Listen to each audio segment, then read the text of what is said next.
쓸모아. 일본 정부가 지난달 수출 규제 조치 이후 처음으로 반도체 제조 핵심 소재인 불화수소의 한국 수출을 허가했습니다. 앞서 일본은 포토레지스트를 2차례 수출 허가한 바 있었습니다. 대부분의 전문가들은 일본의 이 같은 조치는 WTO 제소에 대응하기 위해서라고 분석했습니다. 일본은 자신들의 수출 규제가 정치적 보복 조치가 아니고 WTO 규칙에도 어긋나지 않는다는 점을 강조하기 위해서란 것입니다. 이에 우리 정부는 한 건 허가 났다고 일희일비하지 않는다며 수출 규제 조치에 무조건 철회가 필요하다는 입장에는 변화가 없다고 WTO 제소를 예정대로 강행하겠다고 했습니다. 한국 정부는 WTO 제소부터 최종 결론까지 최소 2년 이상 소요되지만 만약 승소할 경우 국가안보를 명분으로 내세운 일본 정부의 논리를 근본적으로 무력화시킬 수 있고 국제사회로부터 일본의 부당함에 대한 지지를 얻어내는 효과를 낼 수 있다고 했습니다. 일본도 내심 한국의 WTO 제소를 부담스러워하며 우려하는 기색이 역력합니다. 이미 일본은 직전에 후쿠시마산 수산물 분쟁에서 패배하고 WTO 재판에 대한 트라우마를 지니고 있습니다. 최근 일본은 WTO 분쟁 예산을 당초 14억 2천만 원에서 28억 7천만 원으로 증액했습니다. 일본의 극우 언론 산케이 신문은 한국의 WTO 제소가 한국 측에 유리할 가능성이 있다는 보도를 내놨습니다. WTO 전문가인 아라키 이치로 요코하마 국립대 교수는 일본 정부는 한국의 WTO 제소 움직임에 대해 원래 안보상 수출 관리이며 무역 제한이 아니라고 주장했지만 WTO는 한국의 제소를 받아 일본의 조치를 심사할 뿐 한국의 대항 조치는 일절 고려하지 않는다면서 심리가 한국에 유리하게 작용할 가능성이 있다고 말했습니다.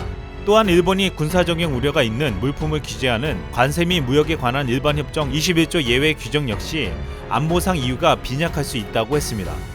상케이신문은 한국이 제소할 경우 심리는 미국 소송 이유가 될 것으로 보여 일본의 역풍이 불 수도 있다고 지적했습니다.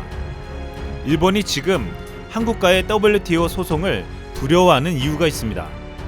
일본은 한국을 WTO에서 한 번도 이긴 적이 없었기 때문입니다.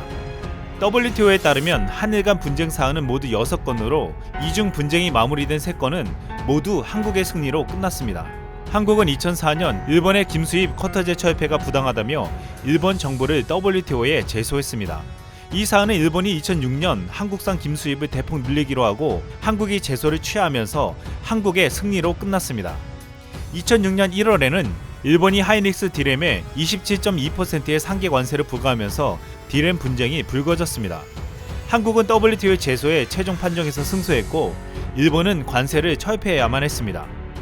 2015년 일본은 한국 정부가 후쿠시마 주변에서 생산된 수산물에 대해 수입 금지 조치를 취하자 WTO에 제소했습니다. WTO는 1심에서 일본의 손을 들어줬지만 2심에서는 이례적으로 1심 판결을 파기하면서 한국의 승리로 끝났습니다.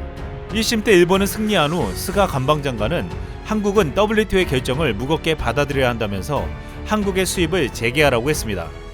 하지만 2심에서 예상을 깨고 한국에 패하자 일본 정부는 뒤집어졌습니다. 당시 한국은 WTO 2심을 이기기 위해 한국의 과학자, 국제 변호사, 공무원들로 이루어진 민관 합동팀을 만들어 상소심을 앞두고 3주간 제네바에서 합숙했고 매일 모의 재판을 했습니다. 영어 발음 하나라도 틀리면 재판에 불리하게 작용할 수 있기 때문에 억양과 발언 시간까지 치밀하게 계산하며 준비했습니다. 우리 정부가 놓여있는 상황은 대단히 어려운 상황이었습니다. 그동안 위생식물 위생협정 분쟁에서 1심 결과가 뒤집힌 전례가 없었기 때문입니다. 미국까지 1심, 2심에서 한국이 패소해야 한다는 의견서를 제출하며 일본 편을 들어줬습니다. 하지만 우리의 치밀한 계획과 전략 끝에 승리한 것입니다. WTO는 1심에서는 후쿠시마산 수산물에서 발견되는 방사성 물질인 세슘 수치가 낮다는 일본 측의 주장에 손을 들어준 반면 법리를 다투는 2심에서는 원전 사고가 난 일본의 임적국인 한국이 환경의 잠재적 위험까지 고려해 일본산 식품에 대해 엄격한 검역 조치를 하는 것이 옳다는 한국 측의 손을 들어준 것입니다. 원전 사고 이후 후쿠시마산 수산물에 대해 수입금지 조치를 한 국가는 중국을 비롯해 한때 54개국에 이르렀으나 일본은 한국만 WTO에 제소했습니다. 가장 강한 제재를 하는 한국을 이기면 다른 나라의 금지 조치를 풀기 쉬울 것이라는 판단이었습니다. 하지만 한국이 WTO 소송에서 승리하자 일본은 다른 나라에도 수입 규제를 풀라고 할 수 없게 되었습니다. 한국은 한국을 비롯한 수입을 금지하는 나라들의 안전까지 지켜준 결과가 되었습니다. 일본은 내년 도쿄올림픽에서 선수들에게 후쿠시마산 농수산물을 먹이겠다고 하고 있습니다. 또한 후쿠시마뿐만 아니라 도쿄까지 방사능 수치가 기준 이상으로 나오고 있습니다. 많은 전문가들은 후쿠시마산 농수산물은 방사능 오염성 때문에 위험하고 후쿠시마와 도쿄는 아직도 올림픽을 치르기엔 위험하다고 말하고 있습니다.